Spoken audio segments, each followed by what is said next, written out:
қуантатын жағдай соңғы уақытта осы біздің киноиндустрия саласында болсын, сонымен қатар мультипликациялық анимациялық туындылар соңғы уақытта қазақ тілінде сөйлеп жатыр. Біріншіден үлкен ол қуанарлық жағдай.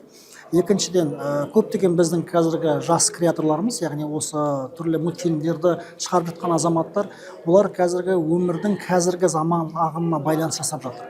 Ол мультипликациялық туындылар болсын, бұл аниме туындылары болсын, ол өте қуантарлық жағдай. Өткен себебі сөздің шындығы керек. Бұрын соң бізде ондай контенттер аз болды, қазір бірте-бірте көбейіп келе жатыр. Сонымен қатар бұның ең басты мәселесі отбасылық құндылықтар, ұлттық мүдде сияқты концепциялық мәселелер соның ішінде кіруде.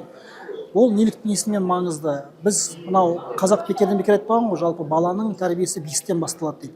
Біз кез келген еліміздің баламыздың балабақшадан бастап бірінші кезекте осы отанын сүюге, патриоттық сезімдерін ұялатуға, сонымен қатар өзіміздің отбасылық құндылықтарды сақтауға байланысты насихат жүргізуіміз керекпіз. Соңғы уақытта ол насихаттар бірте-бірте өзінің жақсы жемістерін беріп жатыр. Өйткені қазіргі жастармен сіздерге тілдессеңіздер, тіпті оқушылармен болсын, ол кісілердің көзқарасы өте позитивті. Жалпы осы біздің еліміздің мәселелеріне қатысты, құндылықтарына қатысты, яғни ол осындай біздің өзіміздің тәрбиенің бақыты деген мен ойдамын.